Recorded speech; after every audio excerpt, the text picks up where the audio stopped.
The following presentation is for mature audiences only. Who are you? He's a fine man. All hell is broken loose. He's a great broadcaster. He's a very powerful guy. Absolutely brilliant. Feared by men, adored by women. He's a smart boy. It's patriotic. It's no big deal. It's the end of the world. I might as well tell you now. He's a monkey.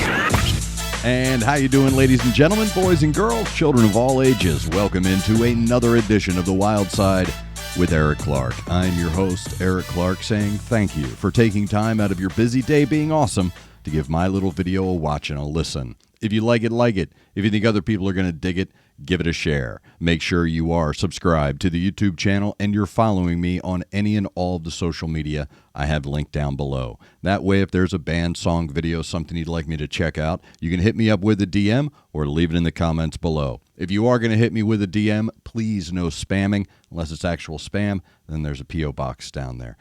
If you are going to leave it in the comments, become a CONCURPA, a Sherpa on this journey of mine into new music. All you have to do is give the comments a cursory glance. If you see that your suggestion has already been made or you see a suggestion that makes you go, yeah, man, all you have to do is like that original suggestion and below reply with I concur. That'll help my old burnout resin-coated DJ brain get everything into a nice little organized list. Then I can get it into the handy dandy notebook. Another way for you to get a hold of me, real simple, we live stream twice a week. Wednesdays 11 a.m., Saturdays 2 p.m. Another chance for you to figure out or get your suggestion to me and then get you directed to how you can get that suggestion to me. And that is how you become a CONCURPA. It's very easy. If you would like to become an official CONCURPA, this doesn't mean anything.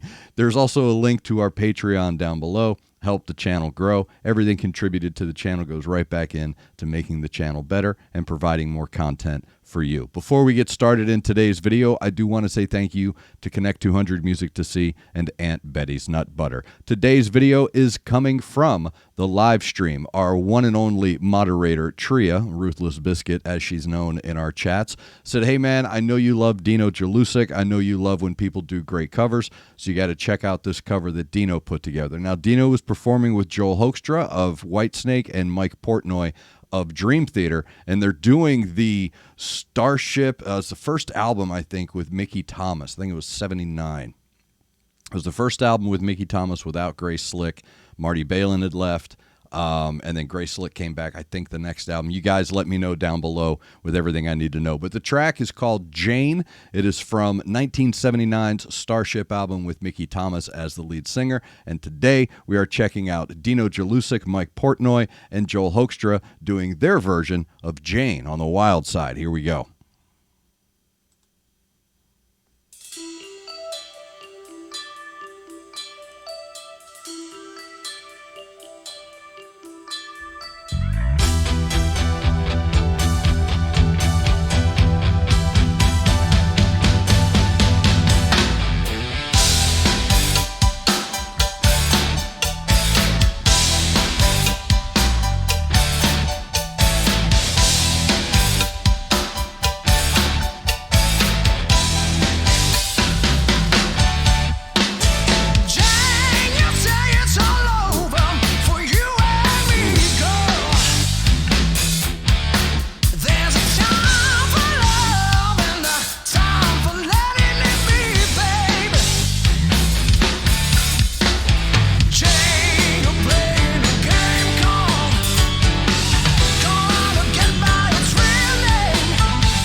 Very well done. Very well done. That's a new song. That is a new track. If someone told you, if no one told you that was written and performed originally by someone else, you wouldn't know, and you wouldn't care.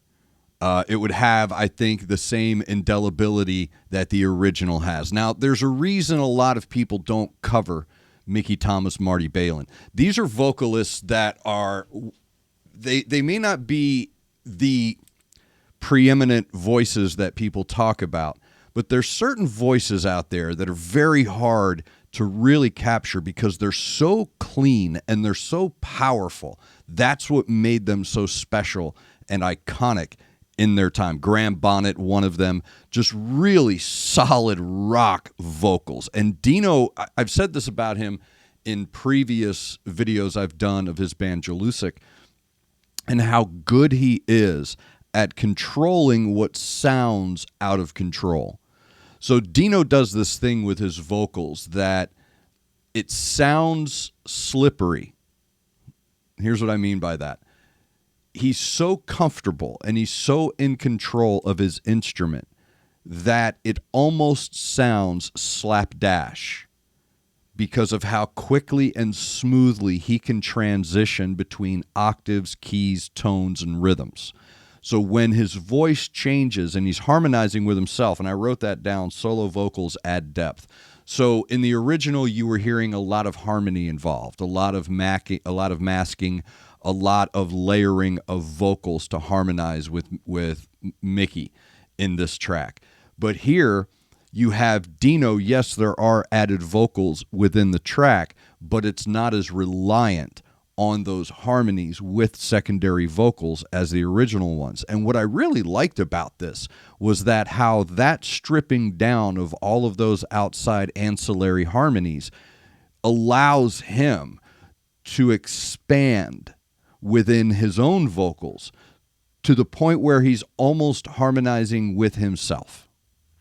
So he's creating such a thick and rich texture to his tone that it's almost doubling in impact, doubling in size, if you will. And again, you don't hear any of those ramps or drops. You don't, even though, like I said before, it sounds very casual, there's still no round edges with his vocals. His vocals are very clean, even though they're a little dirty. And that's what I like about this track. This is a dirtier track than the original, and I like it. I'm not saying it's improved. I'm saying it's its own entity at this point, because it is, like I said, has a different color spectrum to it, where the original's color spectrum, while maintaining the tone lyrically, it's the same. There's something different in how this track is delivered, and I'll get to that because this is about layering. So this is what his vocals are doing. He's eliminating the ancillary from the original and is creating his own space within the new.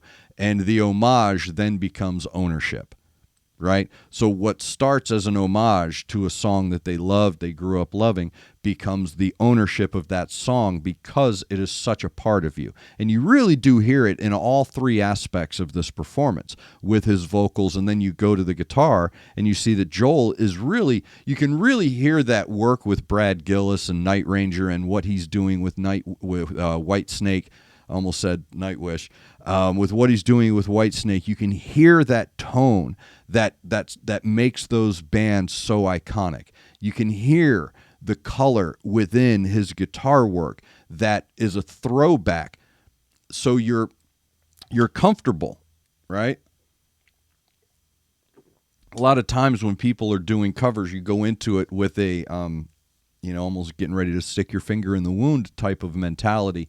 You go in as a doubting Thomas. And what Joel has done here is he's provided this really cool layer of nostalgic comfort to the guitar tone. So while he's tapping and rolling and going up and down that fret, he's creating this new sound. How can I say it? He's taking something old, using something old, but still getting something new out of it. So it is a new sound that he's creating, but it's his. That's what I like about this performance, because all three of these guys have signature sounds, and you're hearing them. And you're not only hearing their signature sound that sounds clean and fresh, but you're also hearing that which influenced that signature sound and their homage to it. So Joel does a really good job of creating that other layer that's needed to go between the drums and the vocals. And he's creating that nostalgic comfort in there that allows you to get turned over to the sound. So you get turned over, the doubt starts to go away, because that's what you're really listening for. You're listening for vocals, and you're listening to the guitar. And you're like, okay, man, they got to nail these things. And they do. So very well done by Joel to really capture the tradition within the iconic sound that we're looking for, but creating his own pathway to it.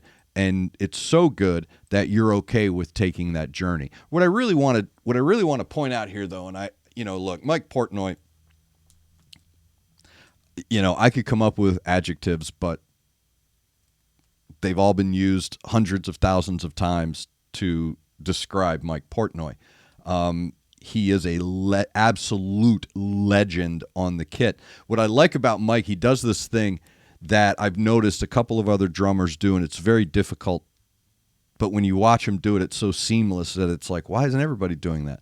So I like how he understands that what he's doing is almost like flying a helicopter. There are 4 different things going on, maybe 5 at once, and each appendage is manipulating the source of each of those things. Okay, and it's very difficult to do. So it's not like an airplane, it's not like a 4/4. It's very intricate. There's a lot going on. And what I like watching him, and like I said, I picked this up in previous, I did a couple of Dream Theater tracks, but I picked this up watching his hand. So in his right hand, he has his smasher. And in his left hand, he has his whisk. That's what I look at it like. He's got a hammer and a whisk. And he's so good about changing it up and when each hand needs to change how it's manipulating the skins. But this track, his drumming on this track, I wrote down, he's subtly, but yet it's obvious, but it's real subtle how he changed and improved the drum track of the song. So it's no longer just a Jefferson Starship, pop rock song with a 4/4 or something like that. No. He gets creative in here. And what Mike does, Mike reminds me of Keith Moon in that he'll do his rolls and fills in unexpected places. And it's a Keith Moon trick. And it's really jazz influenced. So a lot of times in traditional music, the singer will sing, the guitar player will play, and then in between all of that, the drummer and the bass player build these bridges. And they get from verse to verse to verse to verse throughout the track. And in between verses, that is where the drummer does his little fill or his roll or something like that. Well, if you listen to Keith Moon and Mike Portnoy, what you hear them do is almost the opposite. So when DINO is singing, Mike's doing these little things behind him that are normally reserved for the drummer's moment. And then when it comes time to change from verse to verse, Mike allows Joel to come in. But even while Joel is making the transition where a chorus would normally be, Mike is doing these really cool and subtle, I almost said cuddle, really cool and subtle things on the drums that you really have to pay attention to because they go by so quick. And that double bass roll towards the end, again, subtly improving on the original. And that's what you want when you're hearing a cover. There are covers that, we joke about it in the industry. It's like, oh, well, you just signed your first record deal. Where's your cover? You got to have a cover on your first album because if your first single doesn't go, the second release is going to be that cover, right? Like if we don't trust you is really what it is. So those are very usually the band doesn't want to do them. They don't put their effort into it. And I've spoken with bands where it's like, yeah, we didn't want to do the cover, and it ended up being one of their biggest tracks. So you just never know. But then there are homages. Then there are the homage covers, the covers that, while not really an attempt to claim ownership of it, you can tell that the artists are claiming ownership of their love of it. And that's what you hear here. Regardless of where the track takes them or how the track goes, and as far as like its it's an actuarial table of success, you could tell in the video these guys are having fun. It's cheeky. They're having a good time. They're into it. They love the music. They love what they're doing. And that comes through as that added extra instrument. So again, really cool addition of an homage take on a really great track. I mean, that track, like Find Your Way Back, there are just certain tracks, man, they're like iconic, and there's a reason people don't cover them. There's a reason for that. Because as soon as you see Jane, you go into it going, all right, man, let me see what you do here. And DINO captures Mickey perfectly and even adds almost like a ZZ Top dirty chord on his own vocals. Joel does an incredible job of creating that nostalgic comfort. And Mike just really shows why he is an absolute legend. And he controls himself. He's not overwhelming. He's not, in your face, but yet it's very vulgar. It's very crude. It's very sneaky. It's very subtle. And, oh, yeah, I just caught that. So very well done. That is DINO Jelusick, Mike Portnoy, and Joel HOEKSTRA doing the Starship classic Jane from, I think, 1979. Again, let me know down below with everything I need to know and I got wrong. A lot of my stuff gets confusing. My brain is all album titles and rock lyrics, so sometimes they get very confused. Again, thank you very much to Tria for that suggestion. If you have a suggestion for me, all you have to do is hit me up with a DM or leave your suggestion in the comments below. But make sure you are subscribed to the channel and you're hitting that notification button. That way you know when we go live streaming Wednesdays 11 a.m., Saturdays 2 p.m. And if you want to, if you feel up for it and you have it to spend, join the Patreon. Help the channel grow, improve the equipment, improve the quality, improve the amount of content I'm being able to put out. And all of that is done with your support. And wow, I really just sounded like a PBS special, didn't I? Sorry about that. So thank you very much for the suggestions. I appreciate it. Keep them coming. Thank you to Connect 200 Music to See and Aunt Betty's Nut Butter. Thank you to all of you for taking time out of your busy day being awesome to give my little video a watch and a listen. Make sure you're looking out for each other. Make sure you're looking out for your neighbor. Try to do at least one good thing a day. I am Eric Clark. You are the best darn subscribers in the world, and this has been The Wyldeside.